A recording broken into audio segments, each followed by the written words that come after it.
E nós começamos o Balanço Geral trazendo ao vivo a participação do Pedro Garcia, repórter que vai nos atualizar com aquela que é a principal informação do domingo. Desde ontem, o sul de Santa Catarina, aliás, o estado de Santa Catarina, está convivendo aí com uma notícia de desdobramentos que poderiam ter sido até mais trágicos do que foram, mas foi um problema extremamente sério que até esse momento ainda tem consequências. Aquele acidente no Morro dos Cavalos.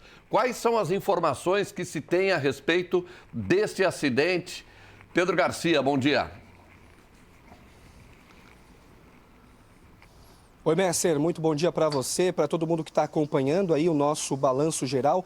Começando primeiro com as informações mais atualizadas. Então, a BR-101 foi completamente liberada por volta das 5h20 da manhã desta segunda-feira. Ou seja, 16 horas depois de um acidente envolvendo aí um caminhão-tanque carregado com álcool etílico que tombou e provocou uma grande explosão, então, ali em Palhoça, ali no Morro dos Cavalos, região da Grande Florianópolis. A gente tem as imagens para mostrar para vocês também aí na tela nesse momento. E mesmo com a liberação, o trânsito segue lento no local. Segundo a Artéries Litoral Sul, empresa que administra aquele trecho da BR-101, são 12 quilômetros de fila neste momento no sentido norte em direção a Curitiba e 6 quilômetros para quem vem em direção a Criciúma, Tubarão e Porto Alegre no sentido sul. As equipes da concessionária, da Polícia Rodoviária Federal e também do Corpo de Bombeiros Militar de Santa Catarina trabalharam durante toda a madrugada na limpeza da pista. Foi uma operação delicada, com o risco, inclusive, de novos focos de incêndio, já que havia material inflamável espalhados ali pela pista. Por volta da meia-noite, uma empresa especializada, então, iniciou o transbordo do etanol que ainda estava no tanque. O destombamento da carreta começou por volta das 2 horas da madrugada e seguiu até 3 horas, então demorou total de 1 hora.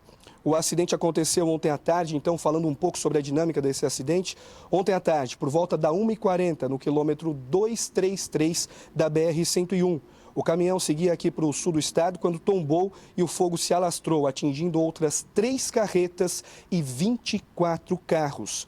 5 pessoas ficaram feridas, entre elas o motorista do caminhão, de 31 anos de idade, e a namorada dele, de 26. Os dois tiveram queimaduras de até 3º grau e foram levados conscientes para atendimento na UPA da Pinheira. Outras 3 vítimas foram atendidas por queimaduras e inalação de fumaça. A PRF, Polícia Rodoviária Federal, começou a retirada dos veículos por volta das 5 horas da tarde de domingo. E todos os carros foram removidos, então, até às 10 horas da noite. Operação, então, bem delicada, com exceção, claro, do caminhão-tanque, que exigiu uma operação diferente, uma operação mais especializada.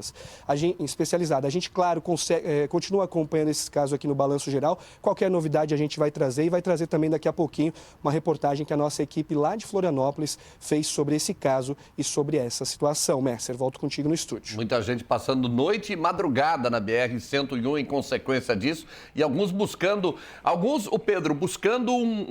um trecho alternativo que tem muita estrada de chão. Você conhece bem aquela região ali por dentro de São Martinho, mas tem muita estrada de chão naquele trecho praticamente intrafegável. Eu vi alguns depoimentos de pessoas que chamam atenção para a necessidade de criar um caminho alternativo por ali, que entra justamente Tubarão, que passa por São Martinho e segue naquela região São Bonifácio, né?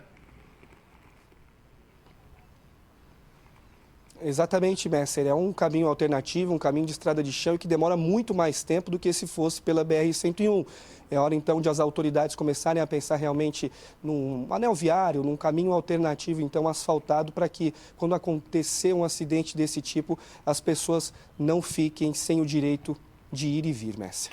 Obrigado, Pedro Garcia. Traz essas informações. Como ele já informou, daqui a pouco a gente vem com uma reportagem completa com os nossos colegas de Florianópolis, atualizando, inclusive, como está a situação nesse momento. Percebe-se que aí que era num trecho justamente em que diminui a velocidade por conta dos radares, mesmo ali aconteceu o acidente. E olha, a tragédia poderia ter sido maior do que foi. E mais de 20 carros acabaram sendo impactados, incendiados em função desse acidente.